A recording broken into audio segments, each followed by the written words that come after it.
すいません、こんばんは。あれ、今日マイク押したんですけどね。おかしいな。なるさんこんばんは。ナバルさんこんばんは。タカさんこんばんは。すいません、なるさんのコメントで気づきました。すいません。いや、今日ね、さっき絶対マイク押したんですよ。本当に。なのに、またもやってしまった状態ですいません。絶対押したんだけどな。おかしいね。入ってなかったね。すいません。今入ったからね。すいませんでした。ね、今日も暑いです。もう本気で暑い。どうしてこんなに暑いのっていうぐらい暑いですよ。ちょっと待ってね。あれ、マイク押したよね。うん。ちょっと待ってね。少々お待ちを。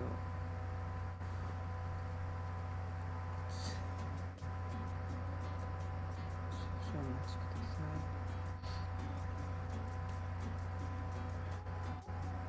ね、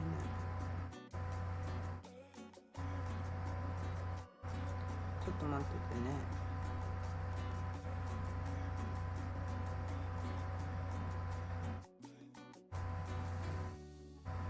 ちょっとだけ待っててね。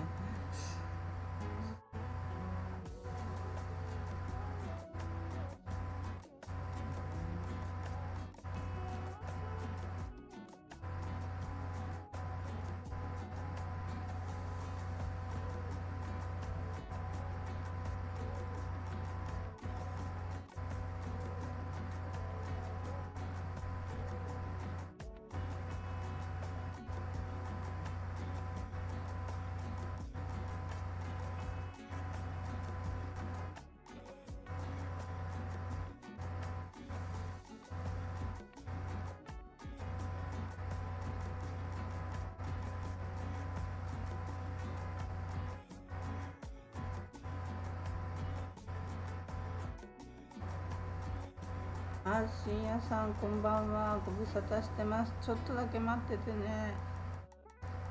元気でしたか？ちょっとだけ待っててね。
ちょっと待っててね。今ね、お問い合わせが来たから、ちょっとそれに返事しないといけないんだけど、こういうの不得意で。ちょっと待ってね。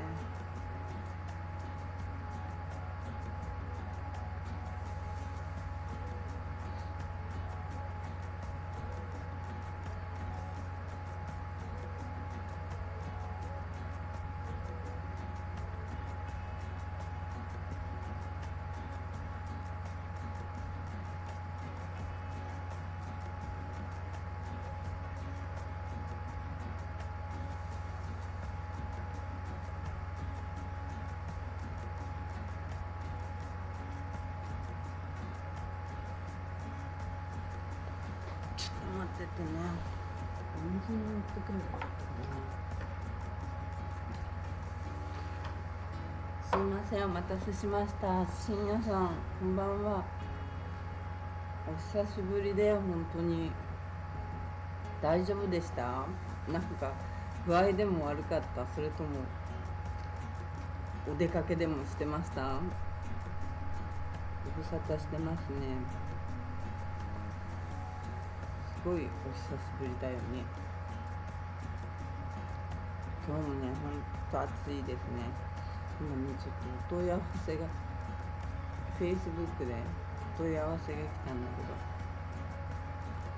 相変わらず空が青いね。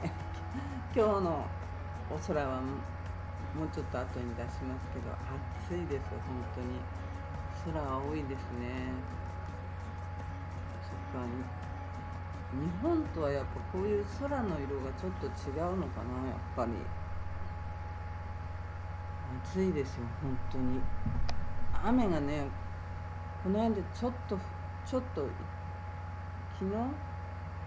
かな、一昨日かな、本当にちょっと降っただけで、あとは全然全くって言っていいほど降らないから、もう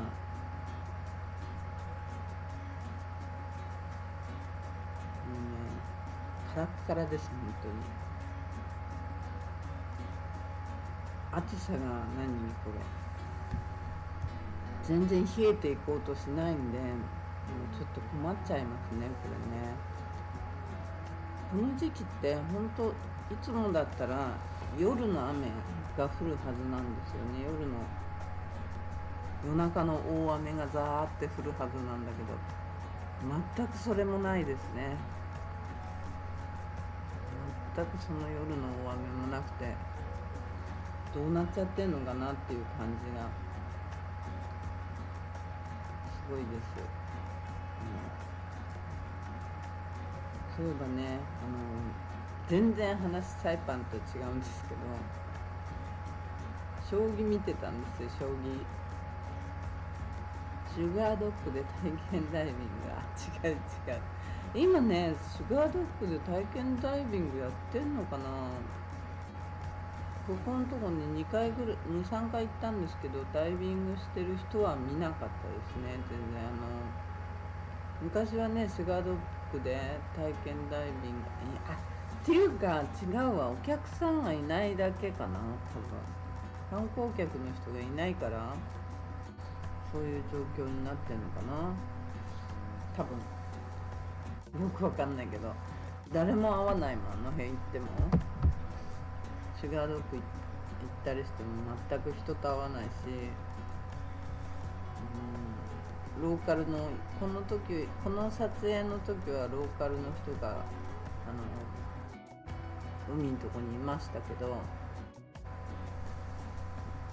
海の番人をしてるって言ってましたけど、この辺の海岸のね、番人をしてるって言ってたけど、全く合わないですね、本当に人と。観光客はね、本当に無に等しい。だってホテルの宿泊パーセンテージが 20% 台だよ。20何パーセント、23とか書いてあったかな、確か。23とかじゃやっていけないでしょ、本当に。普通に。あとね、将棋を見てたんですよ。将棋の棋士ってすごくない？全部覚えてんのね。棋譜っていうのは盤面を一個指した前の指した手だって忘れそうなのに、もう藤井聡太君、あの子がすごいからちょっと見ちゃったんだよね。棋聖戦っていうのかな。なんかすごい強いらしいけど、その後の感想戦っていうのが私には全く理解できない。感想戦なんて、だって全部今までやった手を覚えててやり直すわけでしょ。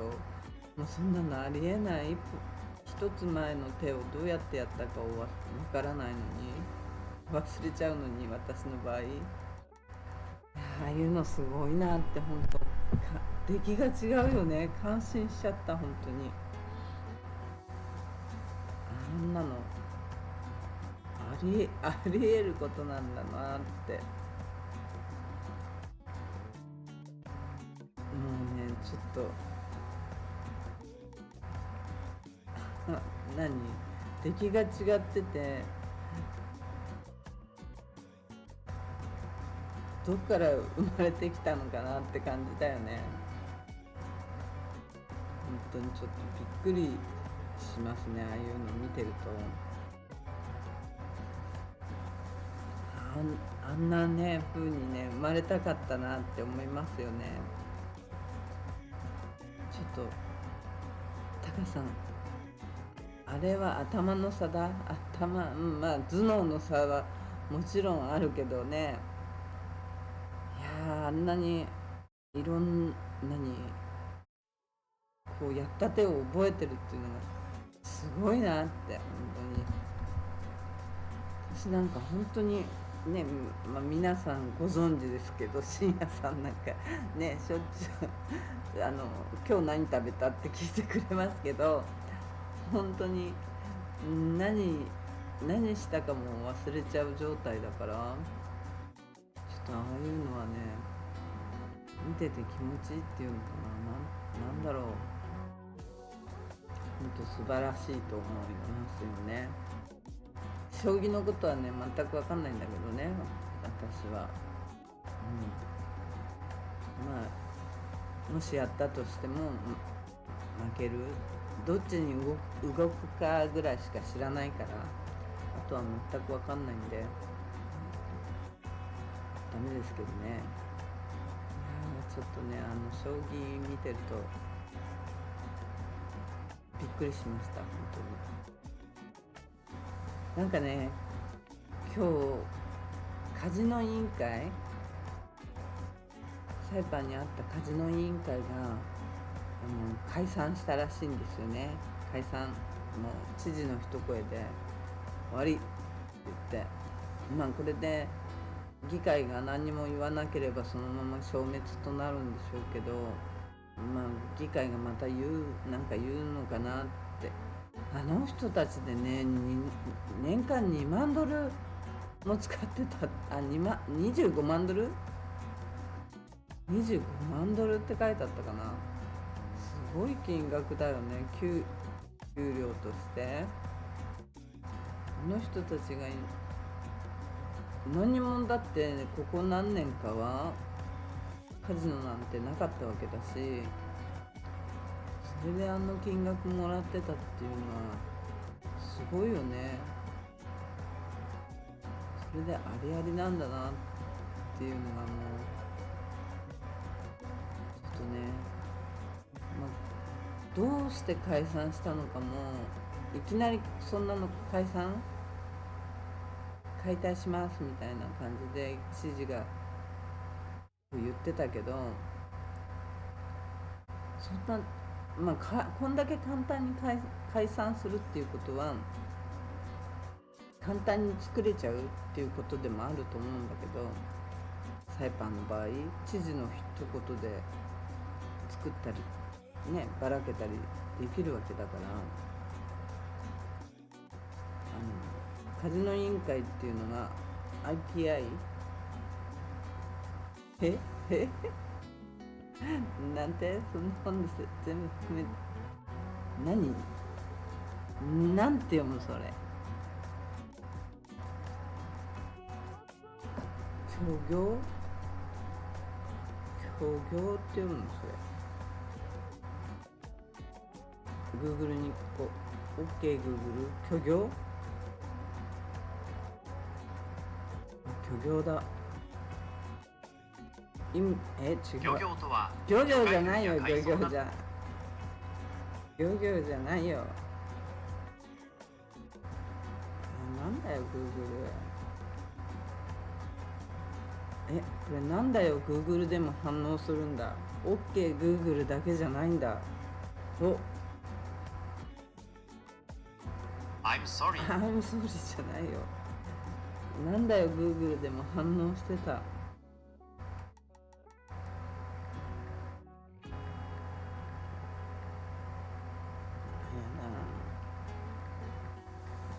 ちょっと待ってね。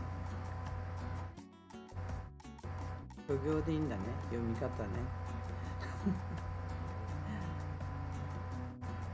育てられたの嘘を偽りだと育てられちゃった。でもまあそうだけどね、もうびっくりしちゃうよね。もう今まではこのカジノ委員会、カジノのねライセンスを発行するとこなんですけど、深夜さんなんかは本当にご存知だと思うんですけど、そのカジノ委員会をやめてくださいって言ってやめさせたと思ったけど、ロト委員会に行こうとか言って宝くじの、サイパンに宝くじってあるんだと思って、レジとかのとこにナンバーがこうやって貼ってあるやつのこと言うのかなと思ったんだけど、昔ね、なんか一回誰かが買った、仲間の中でね、なんかおちゃらけて買ったことがあったと思うんだけど、あれを宝くじって言うんだよね、多分ね。買ったことないんだけど当たる気がしないから、サイパンで当たったなんて当たっても当たったとは言わないのかな。当たる気がしないから買ったことはないんですけどね。その委員会に行こうっていう感じで、本当そっちに行こうだったらあんまりなんかそれで経費が減るとかそういう話でもないのかなってか、感じなのかなと思って。大体がカジノがなければそこのお金が払えないらしくて、ずっとお支払いをしてないカジノ委員会に、なんか2020年って書いてあったの。2020年ぐらいからお支払いをしていないとかって言って書いてあったんだけど、でこれでね、国会みたいなところで、国会みたいなあんな大きいものじゃないけど議会で反対みたいに出なければそのままなくなるらしいんだけど、カジノ委員会っていうのが、その辺はね、なんとなくなんて言えばいいんだろう。もうこう YouTube とか難しいよね。飲んで喋ってるわけじゃないから、ちょっと言葉を選ばなきゃいけないと思うんだけど、個人的に言うならば茶番みたいなものだなって思うんですけど、でほら IPI っていうカジノ会社が今までやってたんですけど、その会社がいろんなことがあって破綻みたいになっちゃって、でキングっていう会社がその会社を買ったんですよね。でこの間買ったばっかりでオークションで落札したって言って、そこの、タックスヘイブンの会社から買ってちょっと待って、神様はサイコロを振らない。どういうこと？神様はサイコロを振らない？神様は選ばないっていう意味？どういう意味？深夜さん、神様はサイコロを振らない。 OK Google、 神様はサイコロを振らないってどういう意味？神様はサイコロを振らないという言葉はアルベルト・アインシュタインが量子力学の不確定性原理に対して抱いていた強い不満と拒否を表す言葉です。アインシュタインの考え、アインシュタインは宇宙が根本的に決定論的であり、全ての現象は何深夜さん、そういう難しい言葉も使う人なんだね。ごい。ちょっとそうなんだ。そうなんだ。まあね、アインシュタインだってこんなところから引っ張ってきたか、すごいな。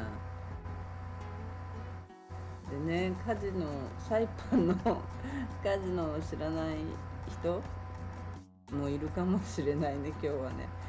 サイパンのカジノは前、まあ簡単にアイっていう会社がやってたんですよ。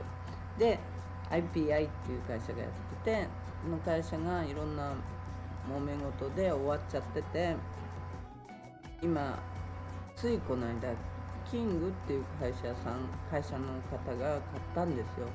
それタックスヘブンって言って、お金持ちの投資家のグループだと思うんですけど、よくは分かってないんですけどね、その会社が買ったんですけど、ライセンスはホテル自体を買って、土地とホテルを買って、長期リースですけど買って、ゴミのようなライセンスが一緒についてきたっていう感じ。ライセンスが、停止されてるんですよね、そのライセンスが、カジノのライセンスがね。だからそのライセンスとかをなんかする人たちが、そのカジノ委員会っていう人たちなんですよ。発行したり、なんかいろいろね、その監査する人たちがカジノ委員会っていうんですけど、それをやめって言って、知事が終わらせますっていう、解散っていうことを言ったんで、これじゃあカジノ動くの当分なくなっちゃったんじゃないのって感じ。当分もう見込みないんじゃないのってね。カジノ発行する人たちを辞めさせたんだから、ライセンスをね。もうちょっとどうにも当面カジノは新しいカジノは無理っていう、なんか政治的メッセージなのか、不利なのか、また不利っていうのもあるし、すぐにはね、どちらにしろ無理っていうことになるのかな。なんでね、今までちょっと前までカジノ委員会の人たちっていうのは、いらないだろうとかなんとかっていろいろ言われたりしてたんだけど、それでもなんかずっとキャンキャン結構言ってた印象があるのね。そういうなんか新聞でしか読んでないけど、でその人たちを解散っていうことは、どちらにしろライセンスが出ないんじゃない、どうすんのって感じなんだよね。でもともとだから、元のカジノが持ってた独占ライセンスっていう、サイパンの中ではその会社だけが1個しか持てませんよっていう法案があって、でサイパンの中ではだからその1企業しか大型カジノができないっていうライセンスだったんだよね。で他にはモアユのモアユロス今度は英語になってきた。深夜さん、モアユロス、そうなの？もっと知るとはダメなの？でなんで深夜さんどっちの人？もしかしてわかんないけどちょっと怖いんだけど、最近私怖いことばっかりあるからさ、うちに変な人来たり、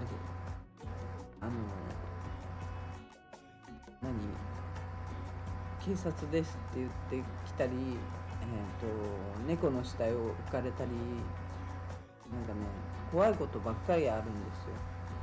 そういう感じで言われるともっと怖いって感じかな。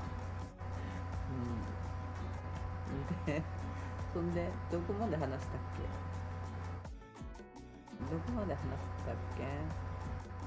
そう、ライセンス IPI のライセンスっていうのはだからサイパンの中でカジノは一つしかやっちゃいけませんよっていうライセンスだったから、それをまだね、それを一緒に、だからゴミのようなライセンスを一緒に買ったんだけど、破綻状態、停止命令が出てて使用不可なんだよね、それがね。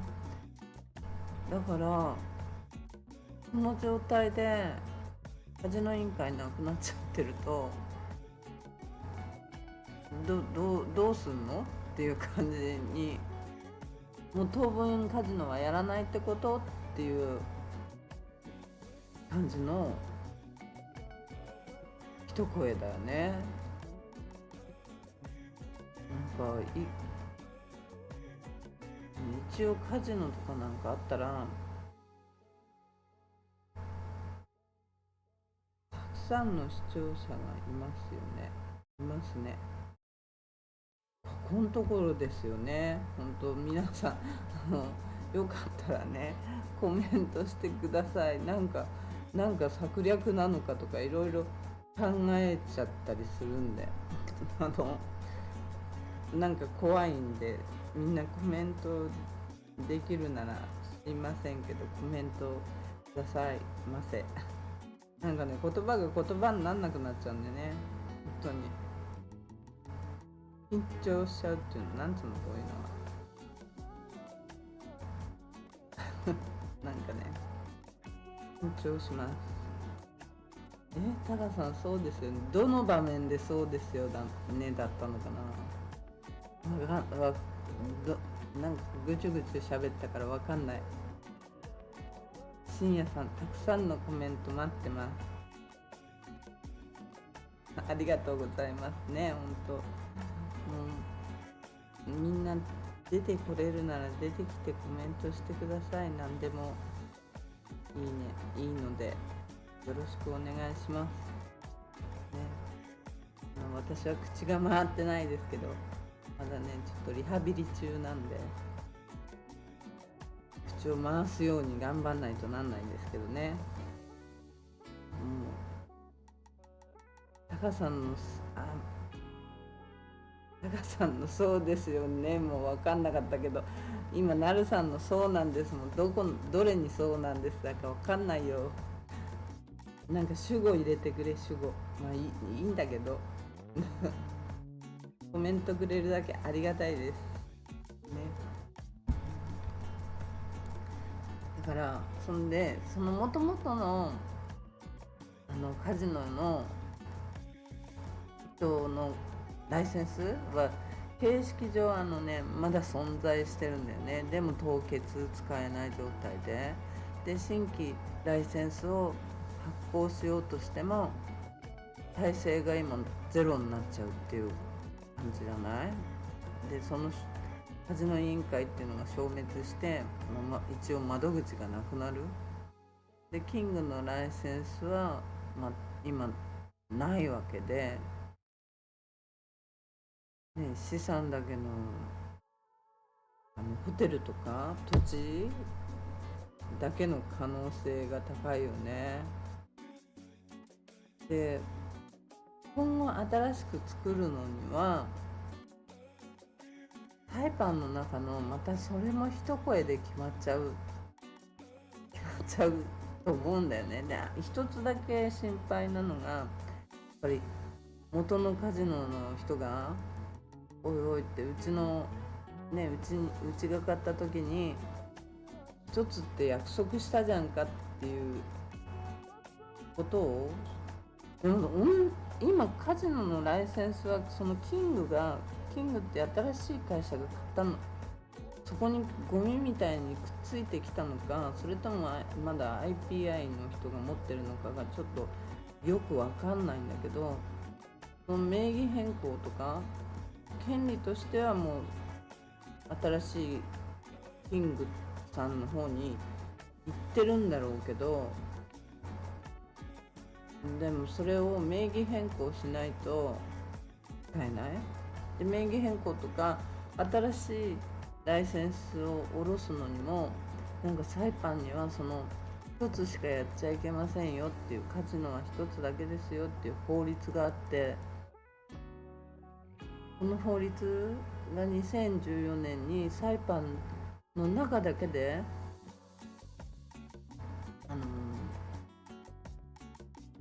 決まった。アメリカは関係なしでサイパン島に限定された法律なんだけど、サイパンには1個だけのカジノですよっていうことなんだけど、でもサイパンの中で決まったってことはね、今までのライブを見ていただいた方には結構わかると思うんだけど、何でも結構なあなあで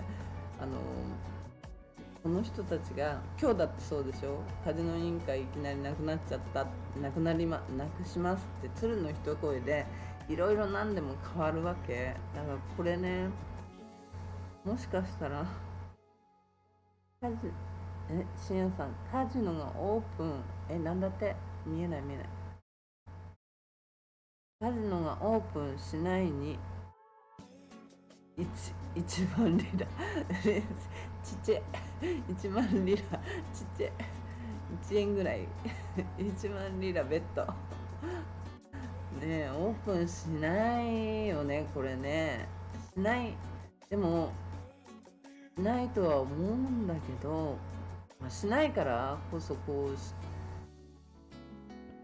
うね、トップが「はい、カジノ委員会終わり」って言ったのか、どっちかなって思うんだよね。で、もともとのカジノの権利っていう、そのライセンスの権利、あれ40年間もあるんだってびっくりしちゃったんだけど、40年間の権利でその一社ですよっていう権利を持ってたんだって。こんな長いのかって感じだよね。でその法律がなんか、18の56とかっていう法律なんだけど、その法律を廃止するか改定するかなんかしないと新しい新規でのライセンスができないから、今回そのキングさんが、ね、買ったカジノ、誰かに転売し、ホテルとか土地とか転売してもうライセンスが今んとこ下ろすことができない法律ではあるの。でもさっきから言ってるけど、知事の一声で意外と変わるっていうのがやっぱりポイントではあるんだよね。何でも変わる。だからそういう場所だからこそなんか怖い。で昨日おとといぐらいのおとといかな、先おとといのライブかなで話したけど、 2,3 日前の新聞に載ってたんだけど、謎の死みたいな感じのが4人出たりしてるの、サイパンって。そういうのもちょっとおかしいし、それで自然死と、あと自殺2人、あと1人がだから検視を申請してるけど、いまだに発表されないし、それの行方ね。もうそういうシステムがないのね、ここには。強盗入られたって指紋も取らない。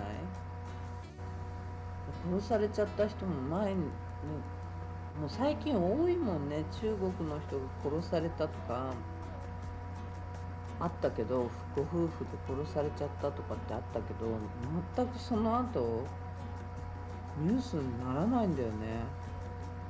深掘りが全くされない。こういう状態だったんですよとかいう理由が説明がされないのね。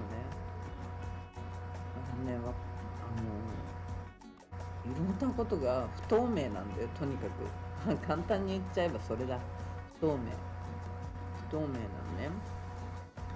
で今回そのもともとのカジノの持ってた人たちのライセンスは今も一応ライセンス使えないけど停止状態、破棄とか無効とかじゃなくて停止状態でライセンスを持ってるから、もちろんマリアナ政府が新しいところにライセンス出しますよってことになっちゃうと、潰れてるから出しますよとかっていうことになっちゃうと、もう今度契約違反になっちゃうよね。契約が40年あったっていうことだから、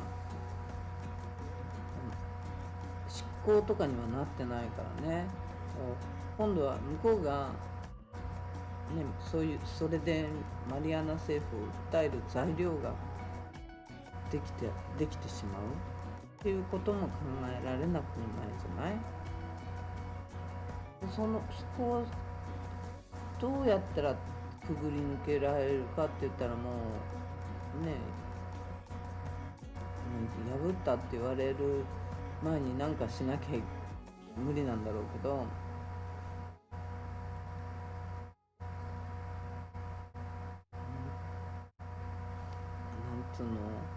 もうあとは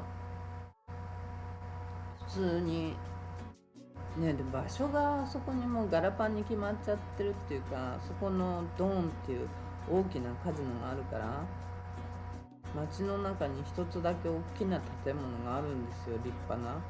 そこがもともとのカジノの場所だったんで、なるさんタイパン楽しみましたって言われてますよ。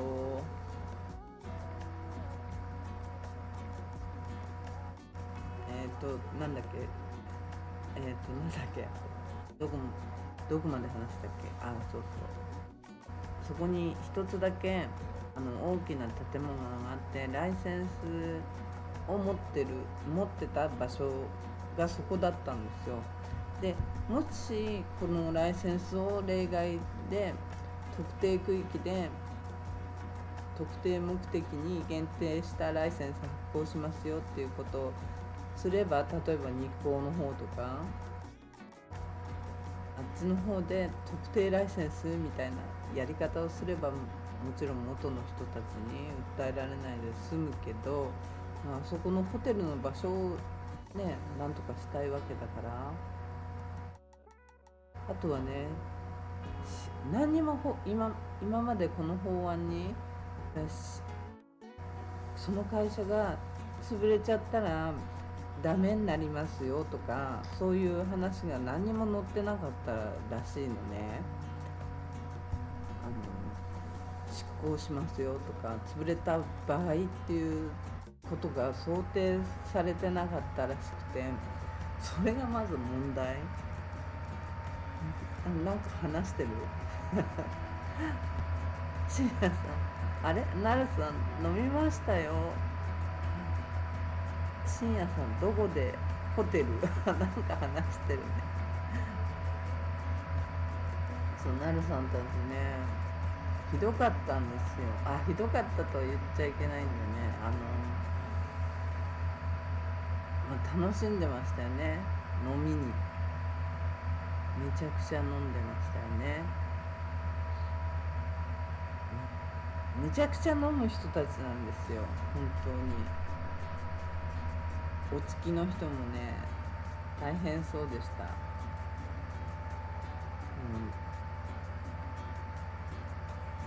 大変そうでしたよ。めちゃくちゃなんだっけ、なんかそっちで会話が私の話聞いてない状態になってるんだけどどこに行きましたか、飲み明かしとか。私の話全く聞いてないでしょ、その2人もしかして誰か私の話を聞いてコメントください私の話を聞いて話を聞いてください、誰かって感じなんですけど、もうちょっと悲しいな。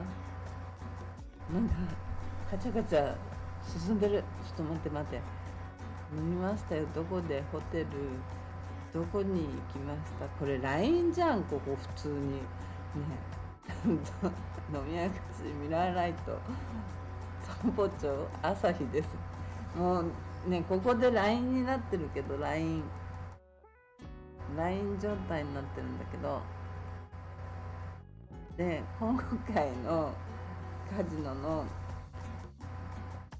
廃止、カジノ委員会の廃止っていうのは、まあ一応サイパン側がなんか現実的に今までの IPI の時代は終わったっていう印象付けのことなのか、それともね、これからまた新しい法案を作って、その1856だかなんだっけ、その法案一つしかサイパンでやっちゃいけませんよっていうところ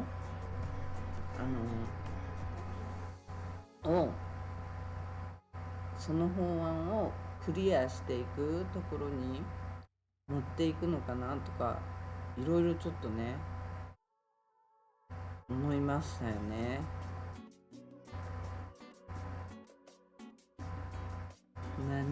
君のなんだって深夜さん、君の瞳に乾杯とか言われたって言われてますよ。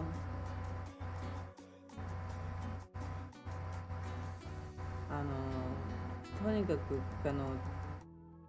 そうなるさんね、お友達がねずっとなんか大変でしたよね。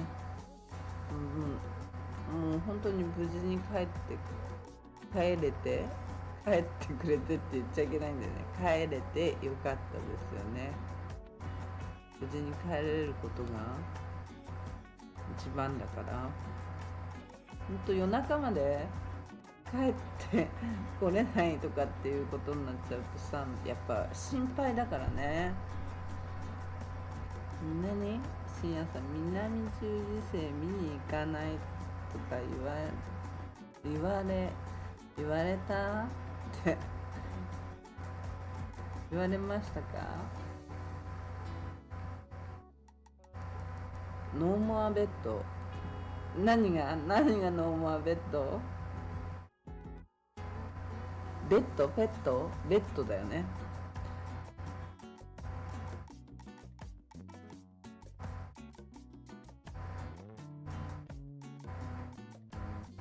ベッドだよね。なるさん、万歳です。万歳行こうって言われてたよね。星ねっ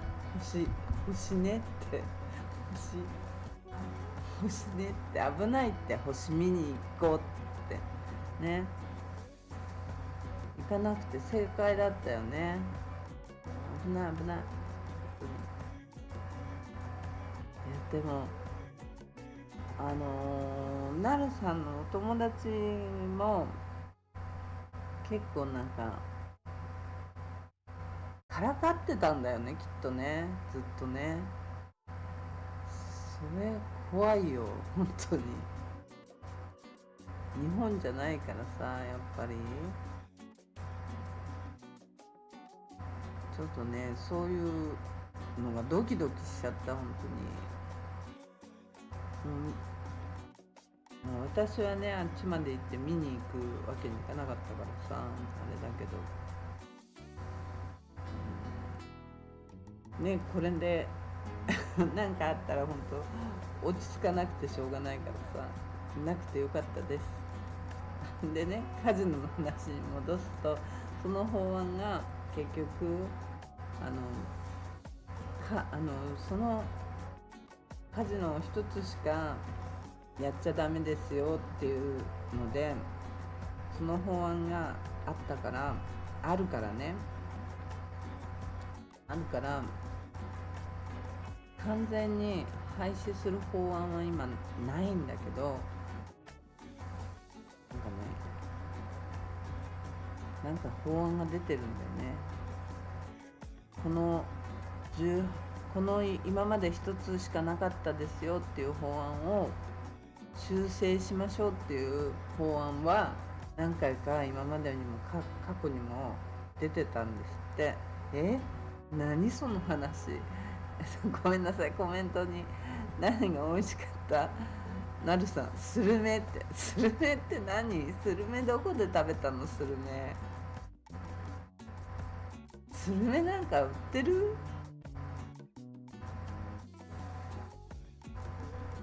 スルメなんか売ってんの？スルメなんかサイパンで売ってました？どっか食べれるとこありました？知らないわ、そんなの。初めて聞いたけど、何が美味しかったって聞かれてスルメって答えられたら深夜さんもびっくりするよね。あれ、今日はうねさん来ないね。うねさん、サイパンコさん、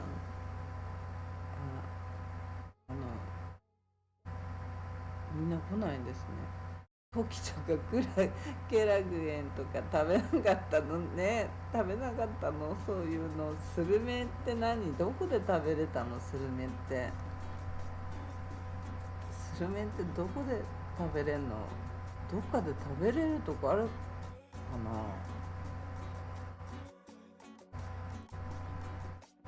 食べれるとこなんてあるかな？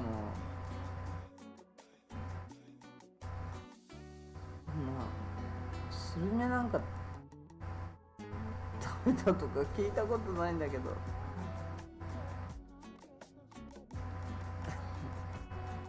私スルメサイパンで食べたことあるかな？大体が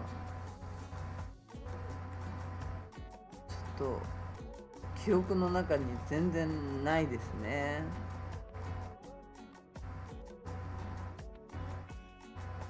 全くスルメなんて思い出せないんだけど、ごめんなさいね、数の話が飛んじゃって。そんでその一つしかできないっていう法案をそのままにしとく限りでは、キング社他の企業も、サイパンで新規にライセンスはできないんですよ。ライセンスが取れない。新規にライセンスは今のところ取れないんですよね。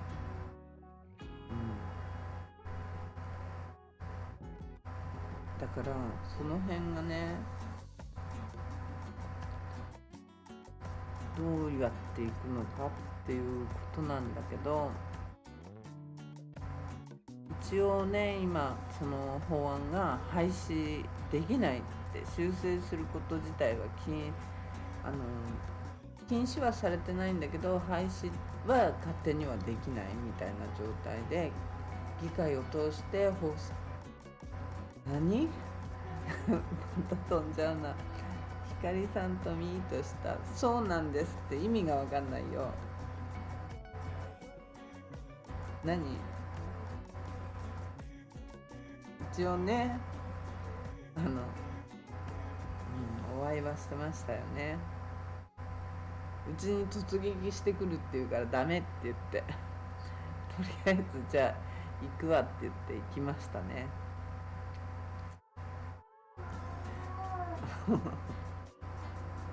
皆さんもどんどんコメントください。うねさんもどっからか出てきてください。潜ってるんじゃないの？潜ってないの？小太郎さんもいないの？どこまで話したっけな。どこまで読んだか読んだんだよな、さっき。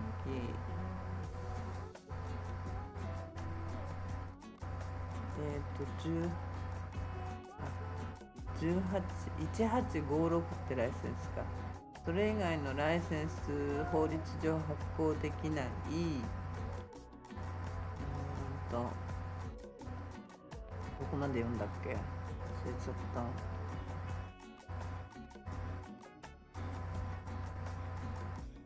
そうで、執行ではなく停止中だっていうことだから、だからもし IPI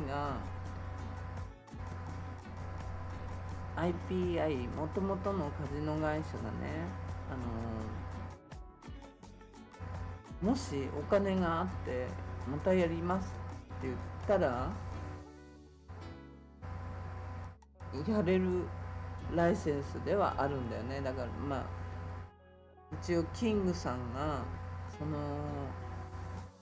今までの給料未払いとかそういう問題がもともとのカジノ会社にあったんだけど、それを全部一応クリアにして、はい、買ったから、だからライセンスだけはその人たちのもともとの人たちの名義のまま停止中っていう状態だから、もしそういうことがあればやれなくはない。まあ議会にまたねも採決の問題もあると思うけど、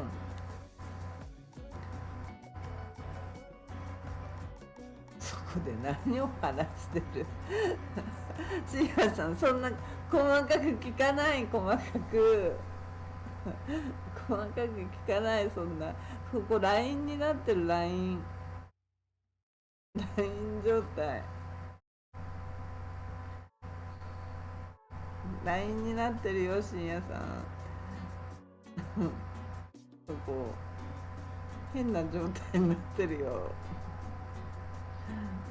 かりさんの印象は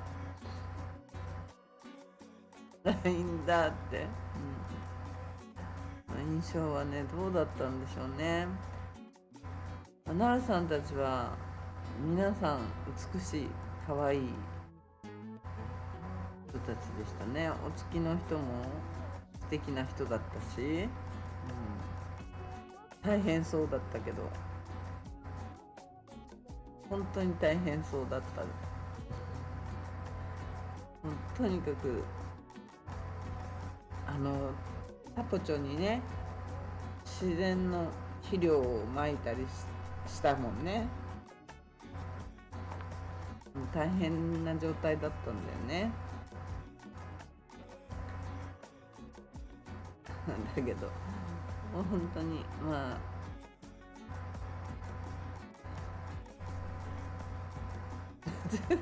深夜さん一緒に飲んだのって一緒に飲んだのってね。まあその辺はねシークレットということ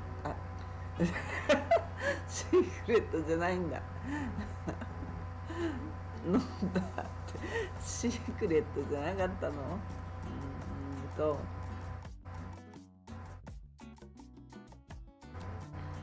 なんだっけ、どこまで話してたんだっけ。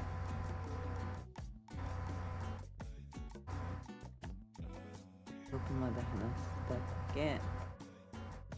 そうだからサイパン自体はさ、結局もともとのカジノの会社が破綻するとかそういうことを考えて破産したりすることを全く考えてなかったから、もうね、もともとの会社は労働者への未払いとか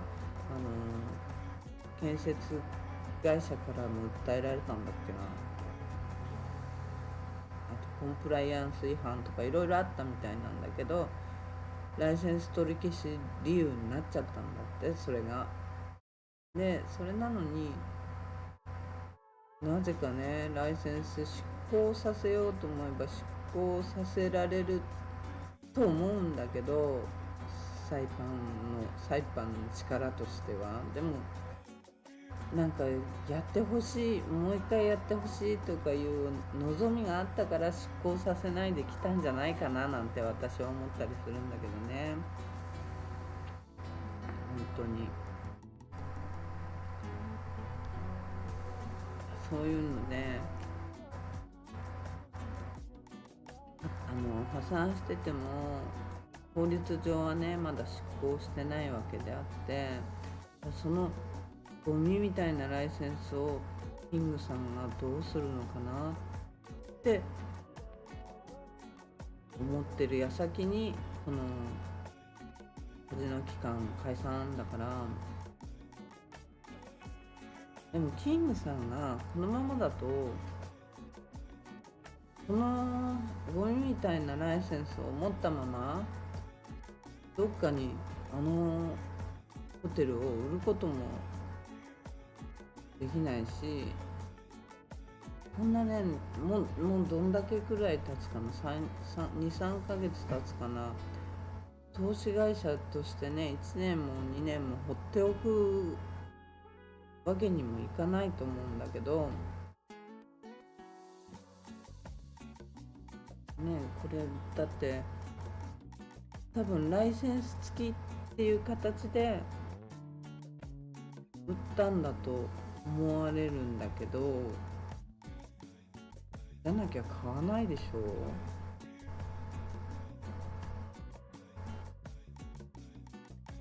普通に買わないと思うんですよね。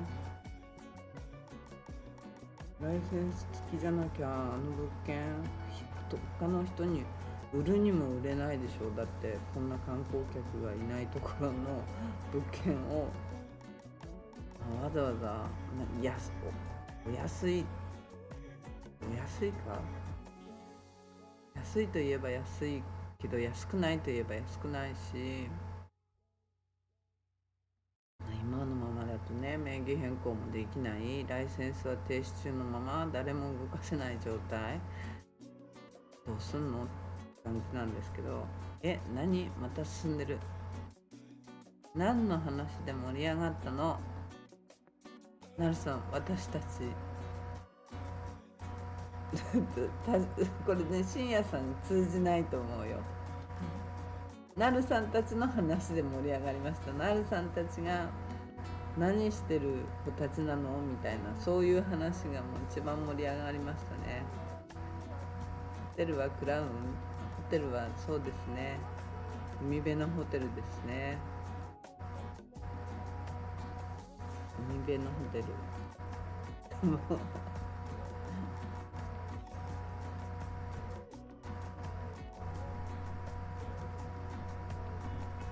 辺のホテルでね、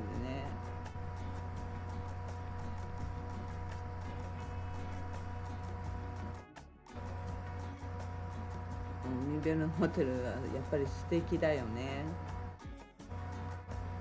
なるさん、深夜さんはどこにいたの。だからひらがな全部やめなさいよって、もうここから読みにくいのにとちっちゃいカタカナね、ダメね。ちっちゃいカタカナもダメです。なんかお話ししてください。コメントしてくださいだよね。なぜ誰もしない。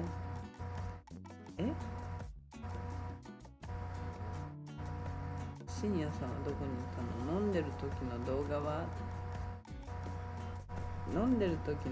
は誰の。私たちがみんなで飲んでる動画ってことそれはね、なるさんに聞いてくださいね。なるさん、私に写真1枚しかくれないんだもん。YouTube で出す出すわけないじゃん。だって出すのに YouTube で出していいって言って、出していい写真くださいって言ったら1枚くれましたね。本当にダルさん出すわけないじゃんきつい言葉だわそうねそりゃそうだよね。出せないと思いますよ。一応動画なんか撮らなかったよね。ライブ配信とかするって言ったけどダメって言われたからね、出せませんでしたね。写真1枚いただいて、写真これなら出していいよっていうのはもらいましたけど、どこまで話したんだっけ。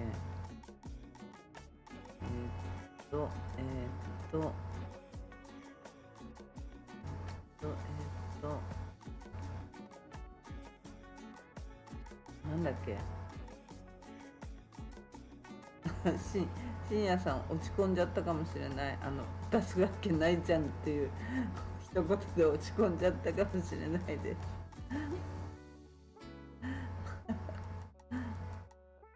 ね、これでカジノがこの状況をキングさんが打破するには、もちろん CNMI が名義変更を許可する法制案を作るとか、停止ライセンスは特別扱いとか抜け道を作るとかそういう方法しかないんだけどね。でもその方法が簡単にできるかどうかはちょっと分かんないけど、知事の一言で決まるよね。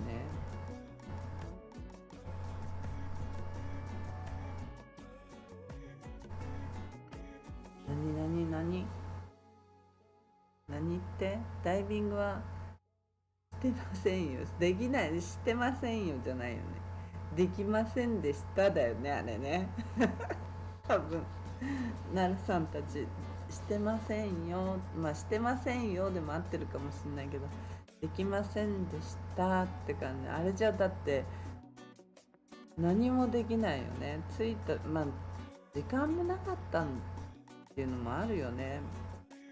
飲みすぎで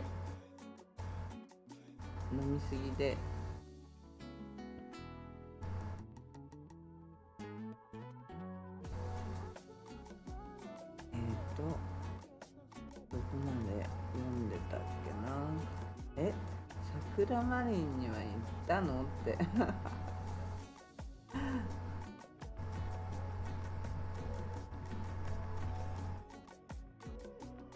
なるさん2人の会話になってますけどね、ここ LINE になってるんですけどね、このコメント状態が。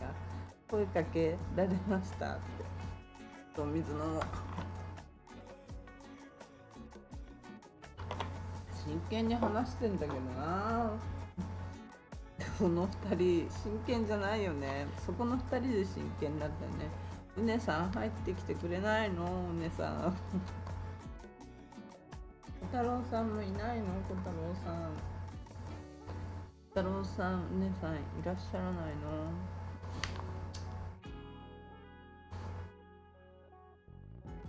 いらっしゃらないの？残念だわ。なるさん声かけられました。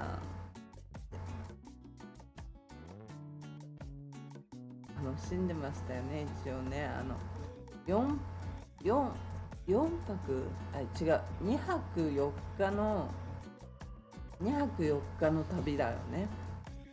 あれ2泊4日の旅だから、いまいちね時間が足りなかったよね、多分。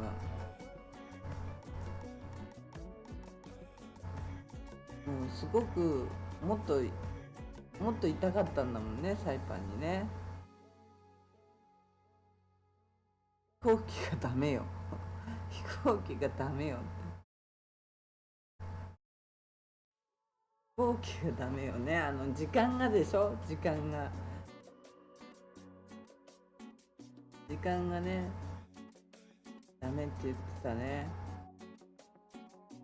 だから4日間なのに2日間のうちの1日半だもんね、雨降られちゃったからね。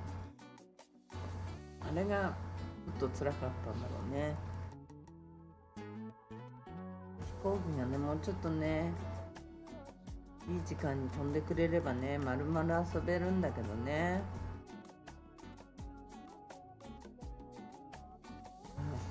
何の話だ？そう今のねカジノの構図を見ると、もともとの資産を新しい会社は買ったんだけど、ゴミ付きライセンス停止中もまとめて抱えたんだと思うんだよね。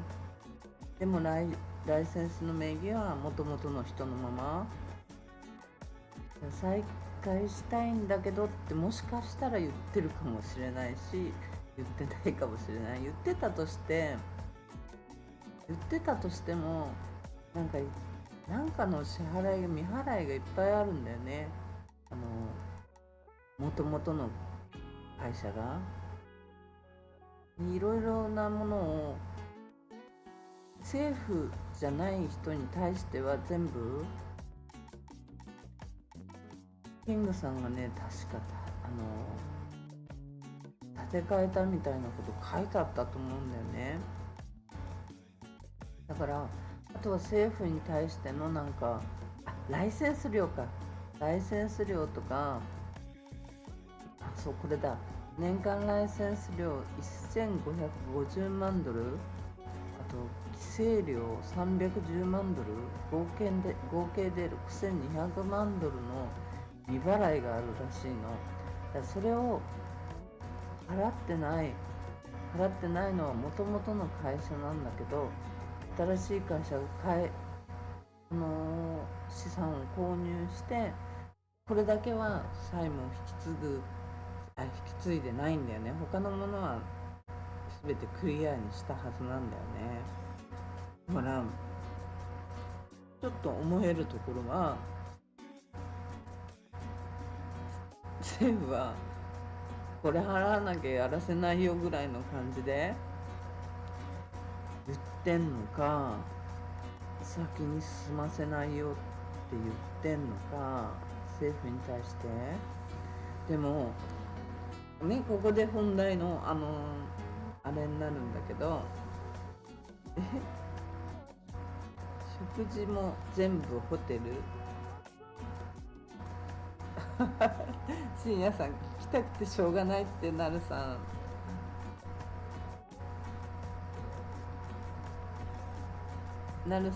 深夜さんが負けずと聞いてきてますよ。教えてあげてください。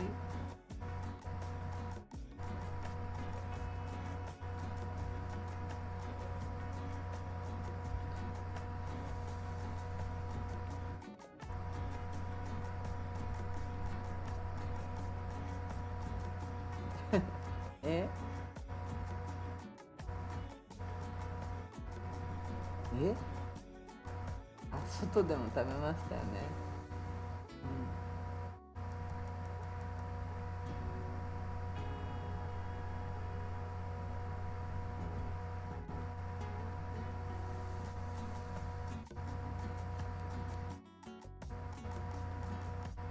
なるさん、出れない事情もあって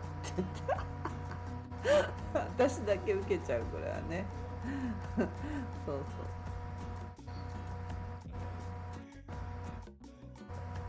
だからキングさんの方が、新しい会社さんがやろうとしてたり、他の人に売っても動かそうとしてても、政府に動かす気がないのか、もしかしたら回収優先なのか、お金払ってくれたら何でも出しますよみたいな状態なのか、ね、今の状態だとこの法律の壁の1個しかできませんよっていう壁を理由に、この件を全部放置できる構造になっちゃってるよね。再開したら、でも本当にサイパン的にはメリットがあると思うんだけど、政府はそういうふうに思ってないのかなっ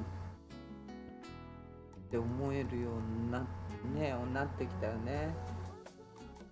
そういうとこ結構軽視してるのかなって。やっぱりカジノがあった時、サイパンへの経済への影響、良くも悪くも大きかったと思うんでね。雇用もすっごい出したし、建設バブルもあったね。あと外国人労働者の流入もあったし、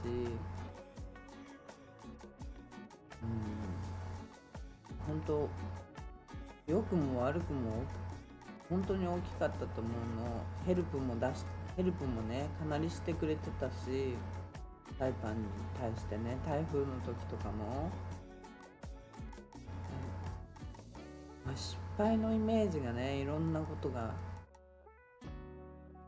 重なっちゃったんだよね、本当にね、このカジノ。だから大会するのにはある意味地雷だと思ってるのかもしんないよね。このまま放置して自然消滅を狙ってるのかもしんないなとか、なんかそういう感じも見受けれるんだけどね。わかんないけど、金額が金額だけに大きなものだから本当にわかんないけど、でももともとキングさんと、だからもともとの会社とつながりがあるとかつながりがないとかっていう話もあったんだけど、どうなったのかはよくわかんないけど、だから政府からしたらやれるもんなら金払ってからやってみろみたいな感じなのかなとも思えるよね。本当にもともとの会社が作っちゃったこの未払い金も払ってよって感じ。政府に対して払ってくんなきゃライセンス出さないよってやってんのかなとも思えるけどね。でもキングさんが新しい会社が本気出したらサイパンにはチャンスなんじゃないかなって思うんだよね、私的には。まあだけど1万ペソ、さっき1万ペソじゃない、1万リラかけてた深夜さんもいる開かない方にかけてた深夜さんもいるけど、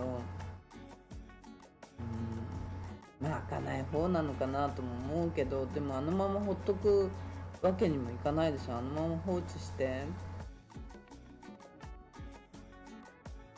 置くわけにもいかないでしょ。投資会社だから、投資会社だと思うから、今回のカジノ委員会解散はなんか意図があるんじゃないかななんて思うんだけどね。あれ読んでなかった、ごめんなさい。出れない事情もあって読んだよね。読んだ読んだ笑った。その事情は知ってますけど、サイパンを思い出してもらうために今日のサイパンちょっと曇ってたんだけど、また私が外出てったらピーカン今日ですね、マイクロビーチ行ってきましたね。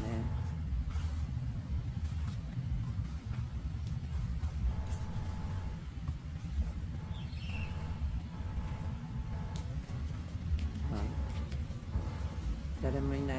ローカルがちょっと海の中で泳いでたかな。今日普段の日なのにね、ローカルがちょっと音消しとかないとダメ。うるさいね。どれだ、これかな、これかな、どっちかな、わかんない。全部消しとこ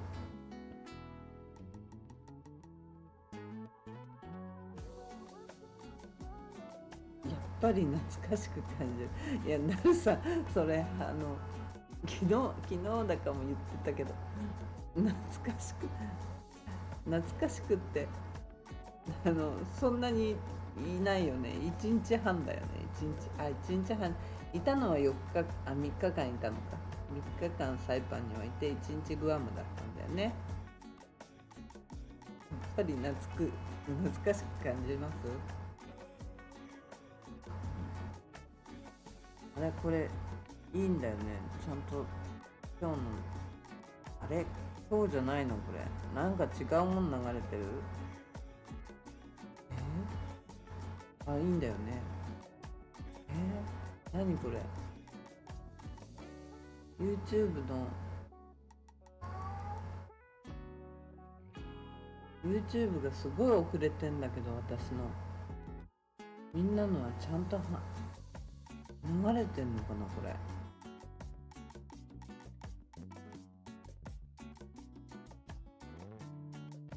ちゃんと流れてます？せいやさん流れてる？なるさん流れてる？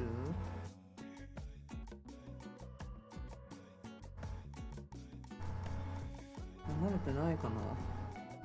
私のYouTube の画面がなんか変なの乗ってるんだけど。海でしょ。海でしょ。うん、海です。海です。ダメダメにゃんにゃ、ダメダメダメ。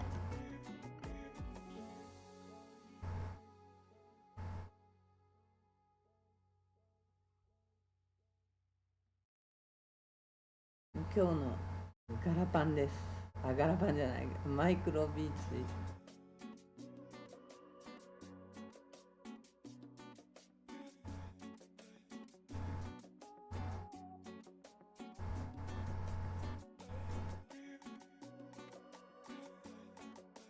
今日もね、人がいなくて貸し切り状態ですね。完璧に。よかったらね、コメントしてください。これ今日のマイクロビーチです。サイパンです。ダメ？何？みんななんで無言よ。そんな無言にならないでよ。綺麗だよねって言ってくれてるね。ありがとうございます。せいやさんはなるさんになんか言われちゃった？なんかしんやさんがいきなりおとなしくなっちゃったけど。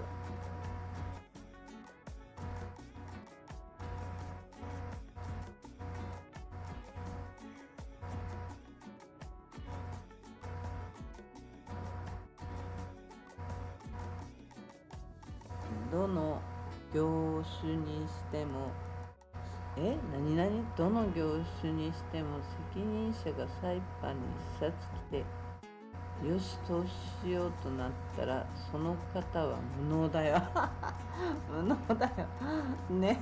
そう、今の状態でっていうことでしょ、深夜さん。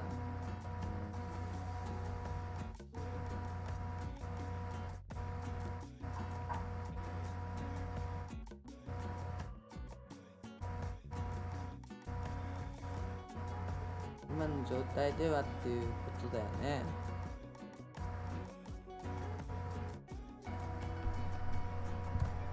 高さん、いいな、行きたくはなるわな。なんて？いいな、行きたくはなるわな。行きたくなるわなってことね。難しかった。ごめんなさい。すいません。すいません。読解力がないっていう感じ。すいません。申し訳ない。申し訳ないね。本当にね。今のね。すいません。読解力がなかったね。すいません。行きたくなるでしょ、海ね。これはね、山の方ですね。今日サイパン半分ぐらいはこれ今日の映像、これ今日流す映像でサイパンが半分ぐらい回ったっていう感じの意味になりますね。サイパン狭いからね、めちゃくちゃ狭いから。バーッと端まで走ったら、端から端まで走ったら多分1時間かかんないよね。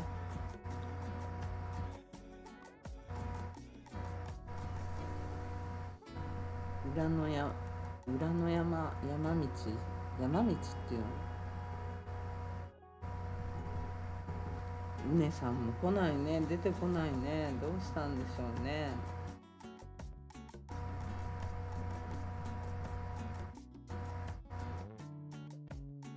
太郎さんも出てこないしね。ナバルさんはいつものことだけどまあね、この今の時期によし投資しようってねならないよね、普通ね。大手が入ってこなければやっぱり盛り上がんないっていうのは一つあるし、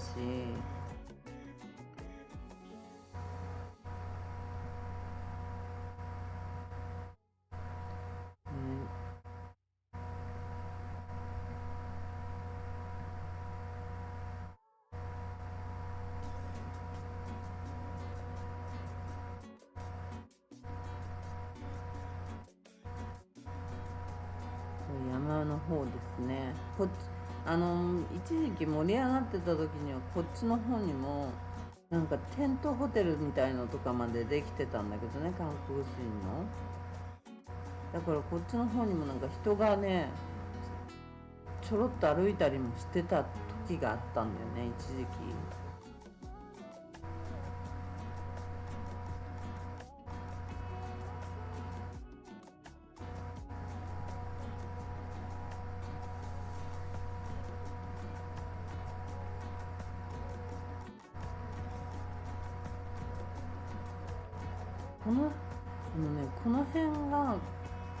この辺から右に行ったところなのか左に行ったところなのかよくわかんないんだけど、この辺が深夜さんなら知ってるかな。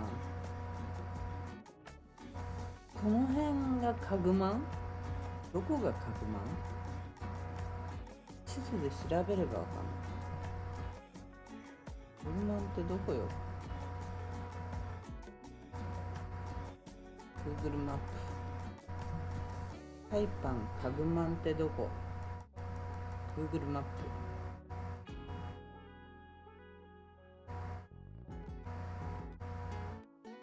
ドマンになっちゃった。カグマン。カグマンってどこ？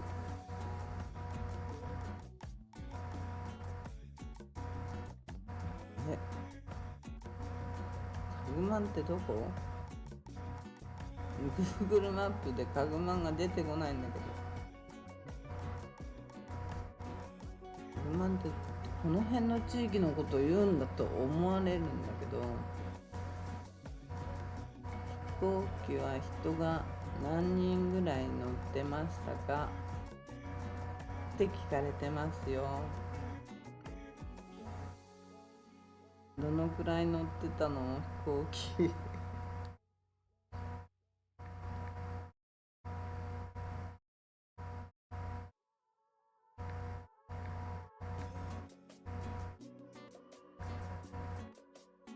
の辺がカグマンなのかな。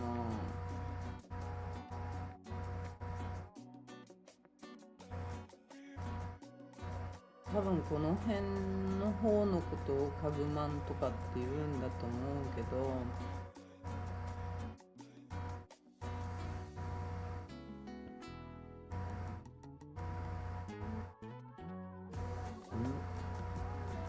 多分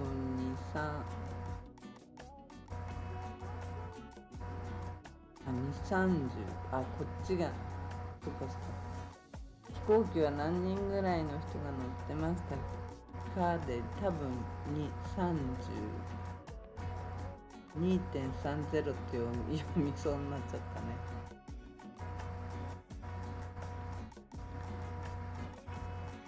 この辺が多分ね、わかんないんだけど、カグマンってこの辺の方のことを言うと思うんだけど、そこでこの間の死体が出たとこですね。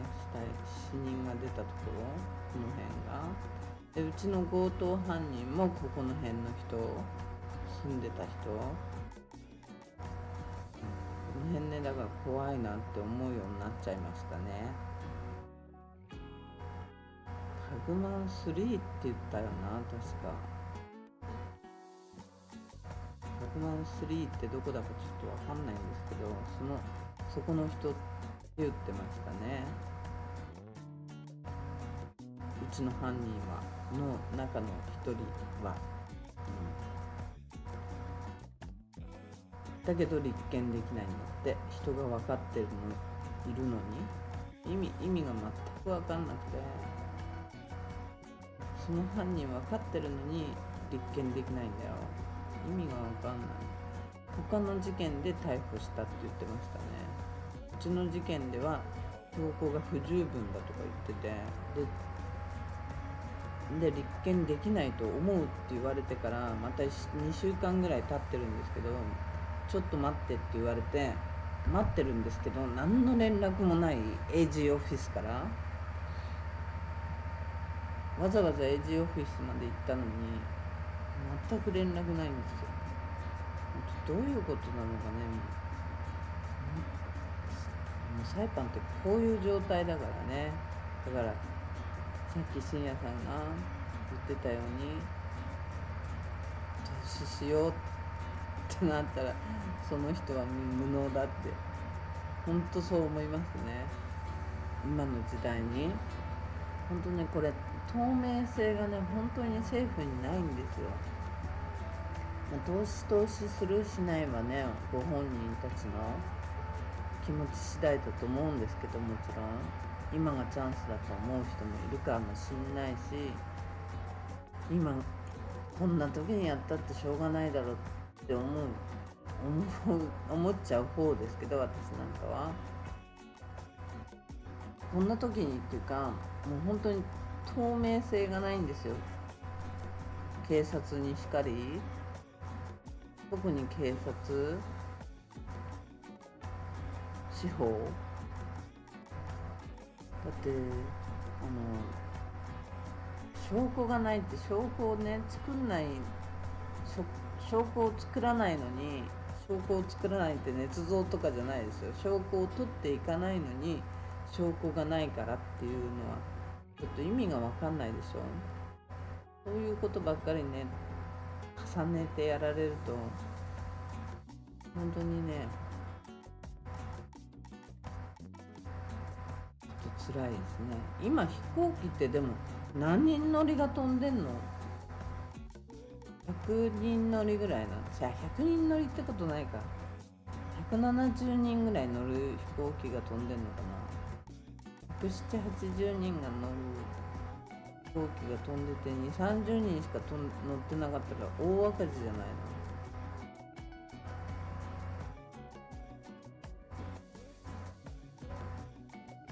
の。2、30人乗ってるんじゃ結構いるってこと？でもな、ローカルの人とかも行ったり来たりしてるからな。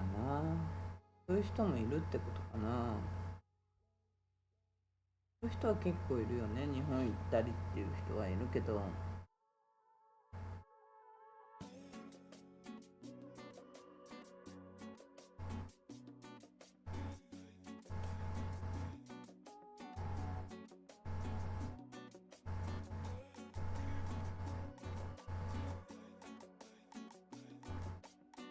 うなのかな。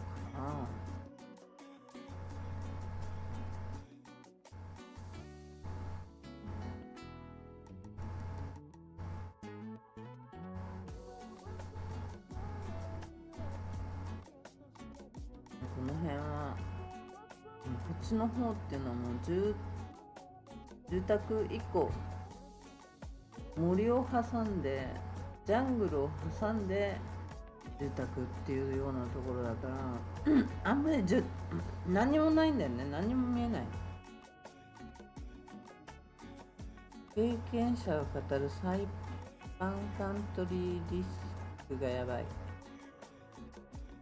サイパンカントリーリスクやばい。サイパンカントリー、ゴルフじゃなくてね、グアムサイパン便いっぱいだったの？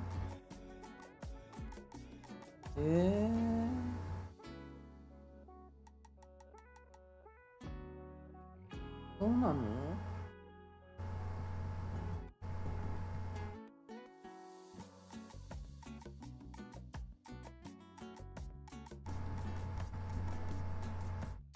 どんな飛行機が飛んでていっぱいなの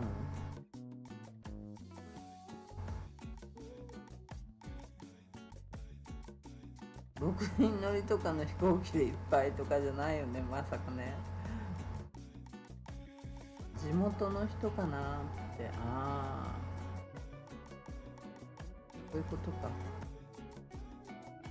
そういうのだったらありえるよね。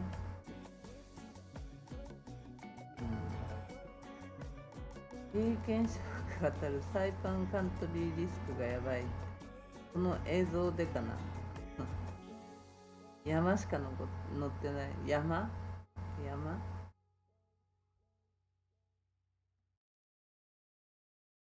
これでもね、昔は砂利道だったところが今はね、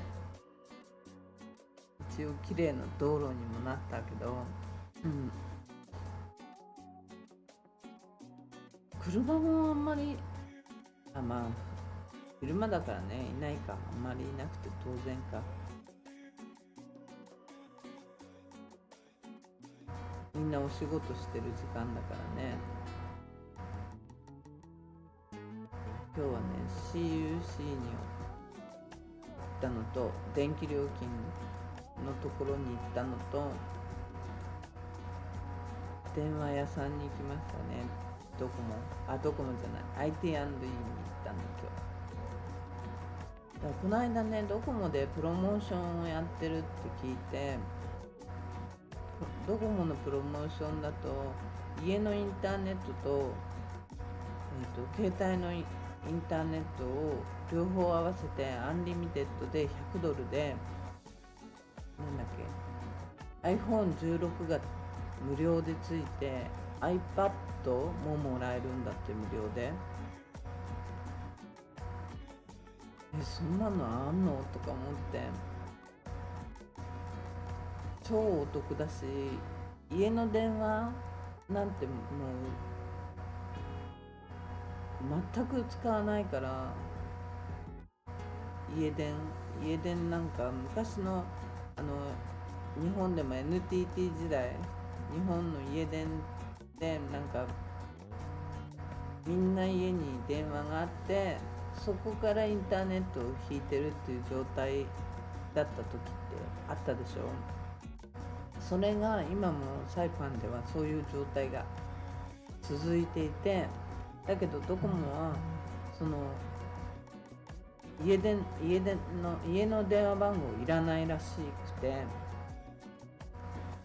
で100ドル、お家と携帯とで、それはちょっと安くていいんじゃないのと思って、で IT&E で契約してるから IT&E にそういうのもあるんじゃないかなと思って、ちょっとついでに聞きに行ったんですよ。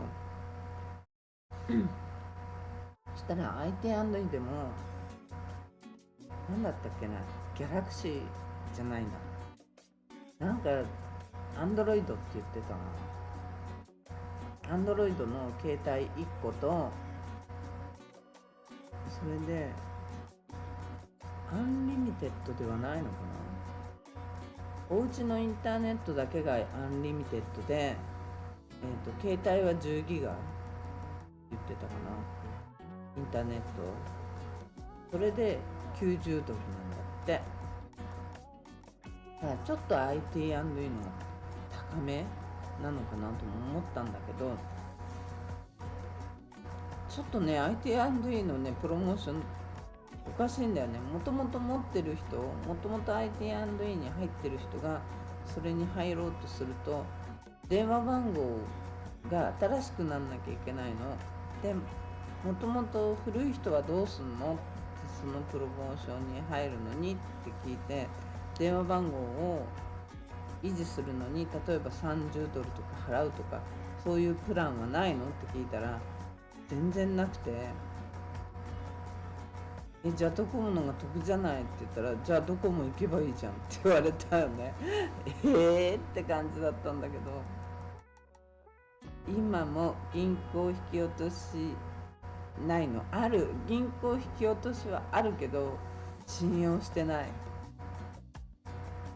もう私えらい目にあったから、 CUC も$3万ぐらい引かれたことがあって、それなかなか返してくんなくて、その頃会社やってた頃だったから、そんなねちょっとえらい目にあったことがあって、ゴジラがお水でも使ったんかいっていうぐらいね引き落としされたことがあって、あとCUC もそうだけど、銀行だって私2つの口座作られてて、私のアカウントなんだけど他の人のアカウントが同じ番号だったので、みるみるうちにお金がなくなってたりして、ちょっとびっくりしたことがあって、信用してないですね。だからちょっと引き落としあるけどちょっと怖くて、まあね、お金入ってないんだけど、それでマイナスとか作られたら本当えらい目に遭っちゃうからね。あれ銀行ってマイナスとかできるんですよね。マイナスなんか意味が分かんないと思ったことが昔あって、って帰ったらマイナスになってたことがあるんですよ、銀行が。ちょっとびっくりしちゃって、銀行って、勝手にマイナスとかつけられるのとか思って、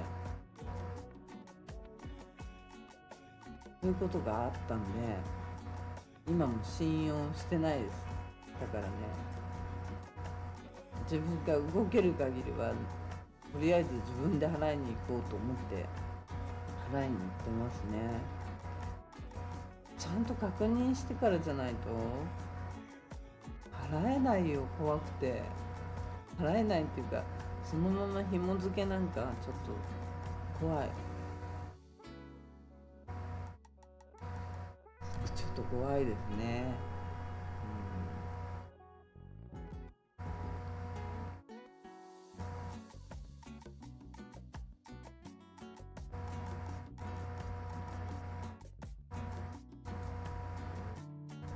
ここからここどこ？ここ IT&E 入るとこだ。電話局ですね。さすがね、普段の日の昼間だったんで人がいなかったからやってないのかと思っちゃった。なるさん、そういうレベルなの。そういうレベルなんですよ、本当に。本当にね、そういうレベルです。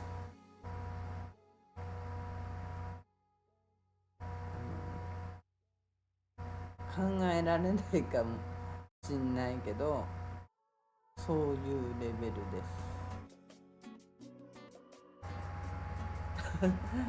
です深夜さん、そうなんですって出た。深夜さんわかるよね。でもね、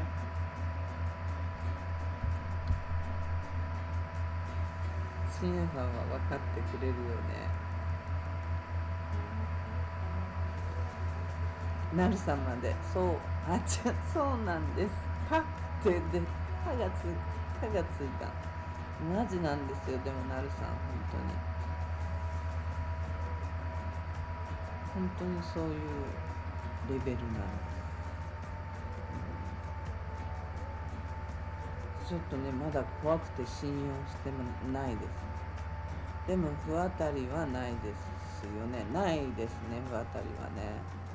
不当たりってチェックだよね。チェック使ってないですね。だから全然会社の時は使ってたけど、自分の時は自分になってから使ってないですね。もう本当にね、ドカーンってね引き落としされたりしててね、びっくりしたことね何回かあったんですよ。でそれをねなかなか返してくんないんですよ。それを返品不当たりない不当たりじゃなくて返してくんないのね。もう引き落とされたまんま、間違って引き落としたくせに返してよって言ってもなかなかじゃないけど返してくんないことがあって、ほんとちょっとびっくりしちゃうことがあったんで、請求書とかも1桁間違ってたりすることもあったし、ちょっと怖いからね、自分でなるべくっていうか行くようにして払ってますね。じゃないと、それはね結構昔からそういう感じにしてますね。人も雇ってないから、ある時期からんでもね、日本だと本当に考えられないと思うけどあるんですよ。本当にあることなんで、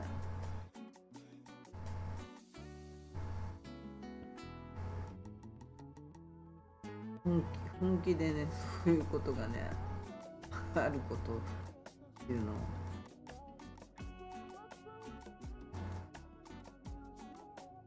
ススペのモービルなくなったんだ。あるやっ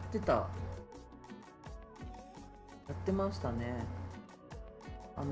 馬場さんとこですよね。南さん、馬場さんって誰？南さんじゃない馬場さんって誰よ。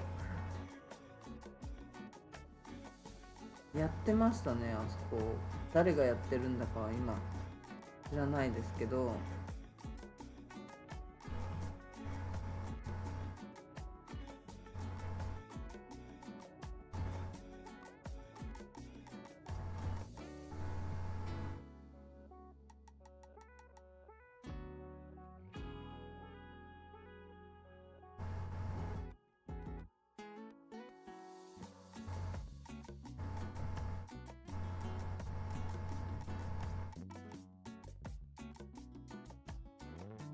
最近ねフレームツリーがすごくたくさん咲くようになりましたね。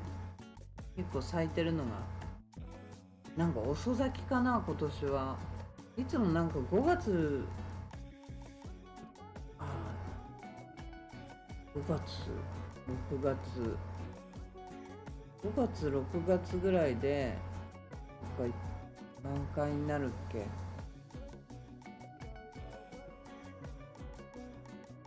すごいもう綺麗だなっていう感じになってきましたね。なるさん信じられないんですけど本当にって本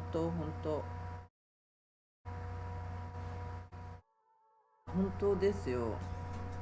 本当にそういうことは起きてることですね。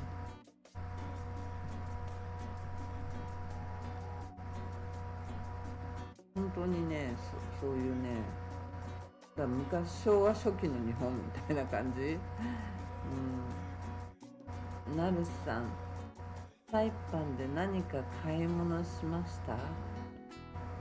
なるさん、ビールと焼酎ビールと焼酎ね。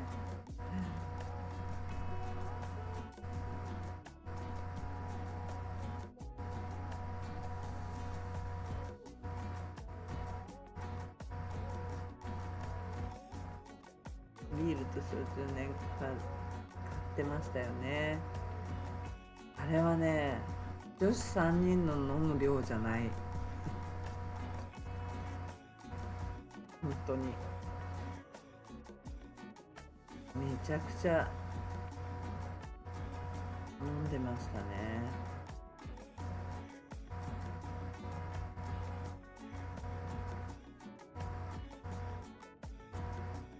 かなりな量あったね。